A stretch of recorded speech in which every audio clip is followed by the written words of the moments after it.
नमस्कार सभी मित्रों का। और आज मैं राजस्थान की एक बहुत प्रतिष्ठित भर्ती परीक्षा के पाठ्यक्रम के ऊपर थोड़ा सा आपका मार्गदर्शन करने के लिए उपस्थित हुआ हूँ। और मुझे बहुत खुशी है कि मैं मेरे हिंदी के चाहने वाले सभी विद्यार्थियों के लिए कुछ कर पा रहा हूँ इस ऑनलाइन प्लेटफॉर्म के माध्यम से। दूर दराज के क्षेत्रों में बैठे हुए मेरे सभी विद्यार्थी मित्रों को मैं यहाँ से प्रणाम करता हूँ, साधुवाद देता हूँ कि आप विपरीत परिस्थितियों में भी अपने धैर्य के साथ, आत्मविश्वास के साथ कर्म क्षेत्र में लगे हुए हैं, तैयारी अच्छे से कर रहे हैं। लेकिन मित्रों, हम पाठ्यक्रम को बहुत अच्छे से समझे बिना अगर तैयारी शुरू कर देते हैं तो आप सोचिए, जो हमारी तैयारी का प्रथम चरण है उसमें कहीं न कहीं कमी रह जाती है। तो मैं चाहता हूं कि हम प्रथम चरण से ही बहुत अच्छे से चलें, तो जो सपने आपने देखे हैं वो ज़रूर आपके पूरे हों, ऐसा मेरा भी प्रयास रहने वाला है और आप ज़रूर अपनी तैयारी को बहुत अच्छे से अंजाम देने वाले हैं। मित्रों, मैं बात कर रहा हूं सब इंस्पेक्टर या प्लाटून कमांडर भर्ती परीक्षा जो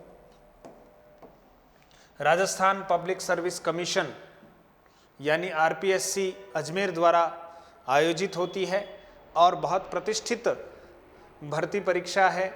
बहुत सारे युवा साथियों का सपना है कि मैं वर्दी को धारण करूं और हमारे राज्य की और हमारे राज्य की प्रजा की बहुत अच्छे तरह से सेवा करूं। तो इस प्रतिष्ठित भर्ती परीक्षा में जो एक महत्वपूर्ण रोल है वो मेरी विषय यानी आप सबकी मातृभाषा राजभाषा का बहुत महत्वपूर्ण योगदान है।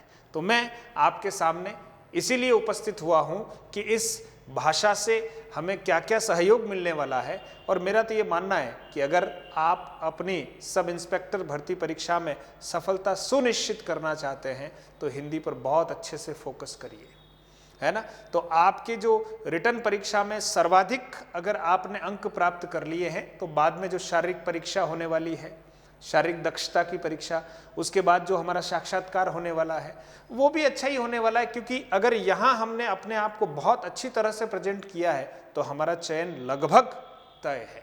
तो मैं आपसे चर्चा कर रहा हूँ हिंदी विषय की। पहला आपका जो पेपर है, पेपर फर्स्ट, वो लैंग्वेज का है और उसमें लैंग्वेज के रूप में हमारे सामने क्या है, हिंदी। हिंदी भाषा को हमें बहुत अच्छे से समझना है। परीक्षा में प्रश्नों की संख्या जो है वो 100 प्रश्न आपके सामने आने वाले हैं हिंदी विषय से, हिंदी व्याकरण से। अंक भार की अगर हम बात करें तो अंक भार जो है वो 200 अंक आपको हिंदी से प्राप्त होने वाले हैं। और समय की अगर बात करेंगे तो समय हमें 2 घंटे मिलने वाला है। 2 घंटे, मैं इसको मिनट में थोड़ा आपके सामने लिख लेता हूं, यानी 120 मिनट हमको मिलने वाले हैं। 120 मिनट मिलने वाले हैं। इस 120 मिनट में हमें प्रश्न कितने करने हैं, 100 प्रश्न कर रहे हैं। तो आप देख लीजिए, लगभग एक प्रश्न को करने में हमें 1 मिनट से कुछ अधिक समय हमें मिलने वाला है। और हिंदी विषय को अगर हम बहुत अच्छे से पहले से तैयार करके जाते हैं तो मेरा मानना है कि समय की हमारे पास कमी नहीं रहने वाली है। उपयुक्त समय है, बहुत अच्छे से हम हिंदी के प्रश्न पत्र को कर सकते हैं। मित्रों देखिए, 10 भागों में विभाजित ये आपका हिंदी का पाठ्यक्रम, जिसमें सबसे पहले भाग पर मैं आपसे चर्चा करता हूं और माइनस मार्किंग है, इस बात का ध्यान रखें। 1/3 अंक जो हैं वो है ना गलत उत्तर देने पर कट जाएंगे, है ना। तो 1/3 अंक की भी रक्षा करनी है और अधिकतम अंक हमें प्राप्त करने, तो उसके लिए हम अच्छी तरह से पहले से तैयार हो जाएं।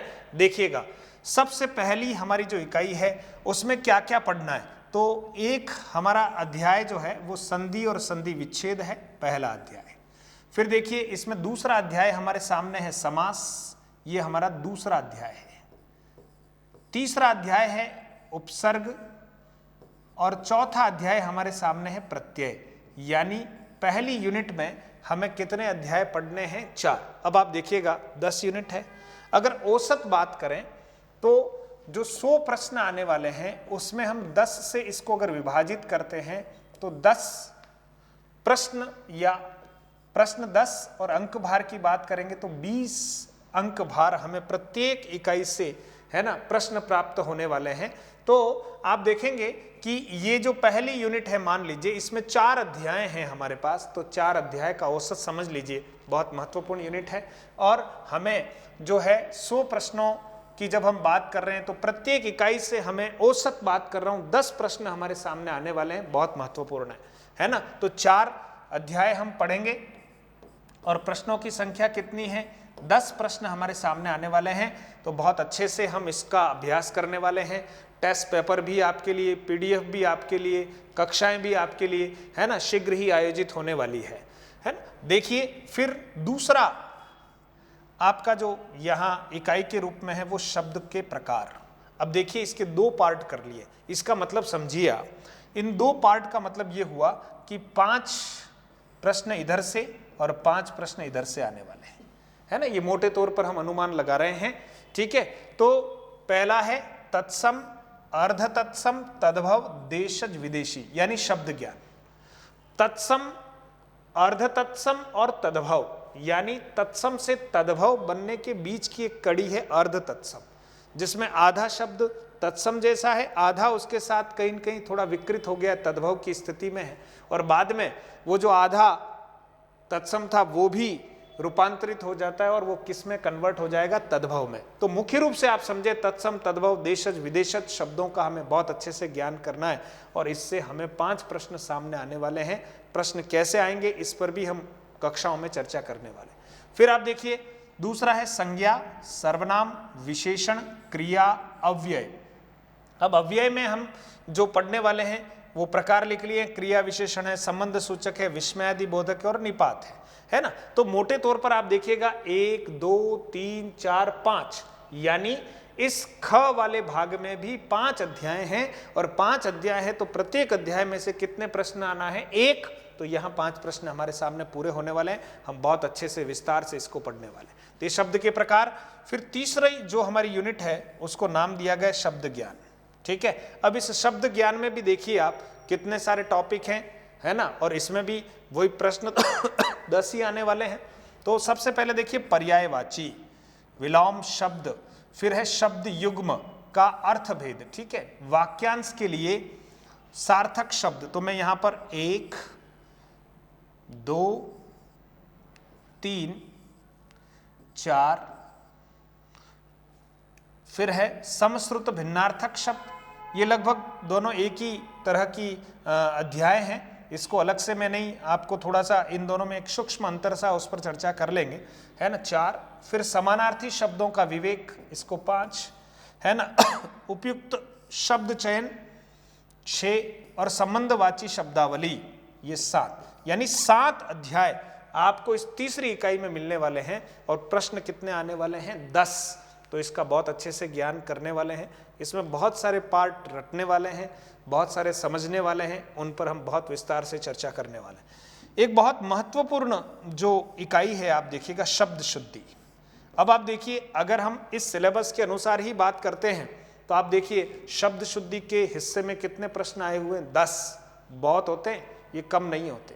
हाँ, हालांकि ऐसा कोई स्पष्ट नहीं किया गया है कि इस वाले भाग से केवल 10 ही प्रश्न दिए जाएंगे। हो सकता है पेपर सेटर जो भी विद्वत जन होंगे वो हो सकता है इसमें से कोई 12 प्रश्न दे दें, इसमें कभी 8 प्रश्न दे दे, तो ये उनके ऊपर निर्भर रहने वाला है, कोई स्पष्ट विभाजन नहीं है। लेकिन सिलेबस को देखकर जो हमें लगता है उसके आधार पर हम एक टेंटेटिव उसका क्लासिफिकेशन कर रहे हैं, वर्गीकरण कर रहे हैं। तो आप देखिए शब्द शुद्धि से हमारे 10 प्रश्न आने वाले हैं।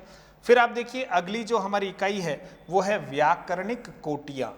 अलग अलग व्याकरण के जो भाग हैं, हिस्से हैं, अवयव हैं, उन पर चर्चा करेंगे। तो यहाँ पहला अध्याय है परसर्ग। सीधे शब्दों में समझें, कारक को हमें यहाँ समझना है। कारक कह दें या परसर्ग कह दें एक ही बात है, इसलिए कहीं कंफ्यूज नहीं होना है। दूसरा अध्याय हमारा लिंग, तीसरा हमारा अध्याय है वचन, चौथा है पुरुष, चौथा है पुरुष। मैं यहाँ इस पुरुष शब्द को ठीक लिखना चाहता हूँ, पुरुष। र में ऊ की जो मात्रा है वो छोटी होनी चाहिए, यहाँ पर गांठ लगी हुई है जो शब्द शुद्धि के अनुसार उपयुक्त नहीं है, इसलिए पुरुष हमें ऐसा लिखना चाहिए। ठीक है।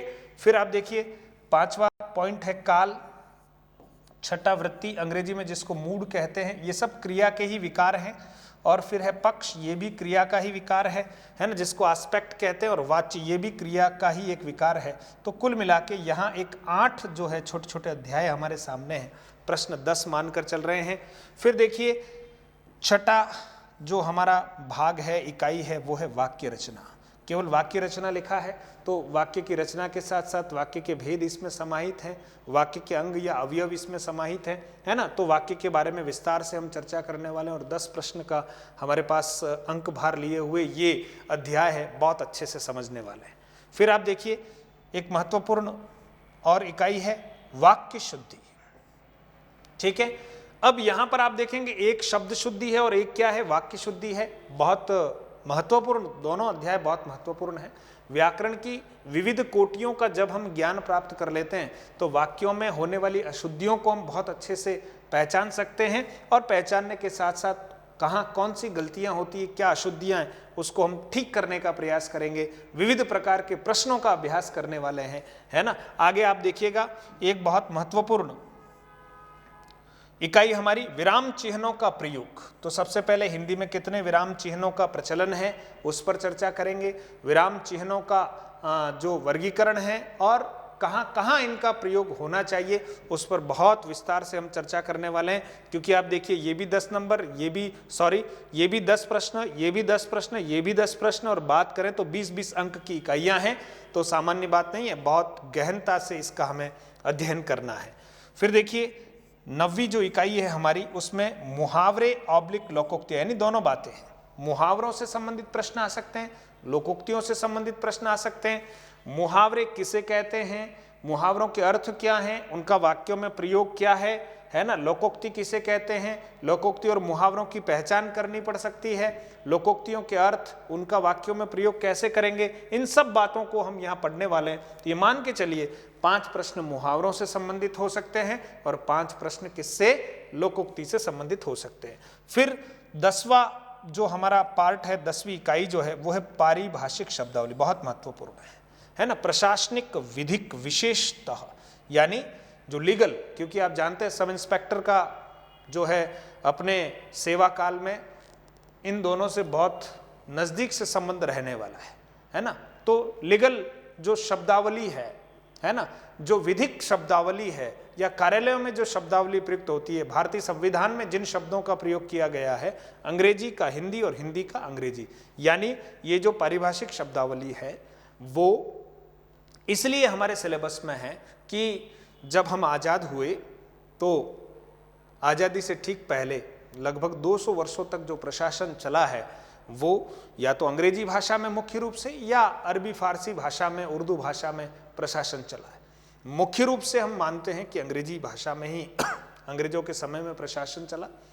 सत्ता का हस्तांतरण हुआ और रातों रात अचानक से सारे शब्द जो हिंदी राजभाषा, क्योंकि हमारी राजभाषा के रूप में हिंदी को अधिकृत किया गया, अंगीकृत किया गया, तो अचानक से बहुत सारी विसंगतियां पैदा ना हो, इसलिए अंग्रेजी को द्वितीय भाषा के रूप में चलायमान रखा गया और हिंदी भाषा और अंग्रेजी भाषा के शब्दों का जो रूपांतरण है वो किया गया। और उन रूपांतरणों को हम विशेष रूप से इसमें पढ़ने वाले हैं, है ना। जैसे एडमिनिस्ट्रेटिव शब्द है तो आप इसको प्रशासनिक, और एडमिनिस्ट्रेशन है तो इसका समकक्ष हिंदी रूपांतरण है प्रशासन, है ना। तो इस तरह से शब्दों का हम विशेष रूप से अभ्यास करने वाले हैं बहुत गहनता के साथ।